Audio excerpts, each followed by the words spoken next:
John 17 verse 5. And now, O Father, glorify thou me with thine own self, with the glory which I had with thee before the world was. So this is probably the clearest statement from Jesus himself that he is divine. And it's a huge issue for anyone who wants to argue that they worship Jesus, that they think Jesus was a great moral teacher, but they don't think that Jesus was God. Because what Jesus is saying here would be absolutely, insanely, unimaginably blasphemous unless he was God. Firstly, because the very fact that he's saying to God, glorify me, this is not something that a faithful human servant of God should be saying. We should not be commanding God to glorify us. And we certainly shouldn't be commanding God to glorify us with himself. Like maybe we could pray to God that he would raise us up amongst other human beings if we think we've got a particular purpose where that would be warranted. But we shouldn't be saying to God, hey God, glorify me alongside yourself. So if Jesus isn't claiming to be God, then he's in massive trouble here, because no human being should be talking like this. However, in fact, Jesus isn't just telling God to do something, he is describing a truth about himself, claiming that he already had glory with God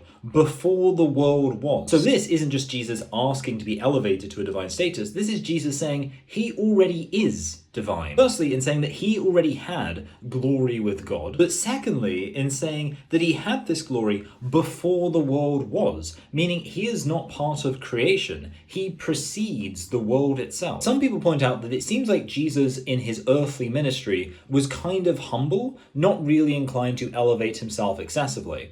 And aside from verses like this, that is true. I mean, Jesus did take on the role of a man. He prayed to God. He asked God for things. But of course, if you read the rest of the Bible, we're told that Jesus did this volitionally. He emptied himself in order to become lower in status. What we'd be looking for, if he is ultimately God, simply humbled by his incarnation, is he'd be saying that prior to the incarnation, he had glory with God, and he is expecting to have that afterwards. And that is exactly what we find here. As far as I'm concerned, this is checkmate for anyone who wants to argue that Jesus was a good, faithful prophet and servant of God, but not ultimately God himself. Because if Jesus wasn't God, then what he says here would absolutely make him guilty of damnable blasphemy.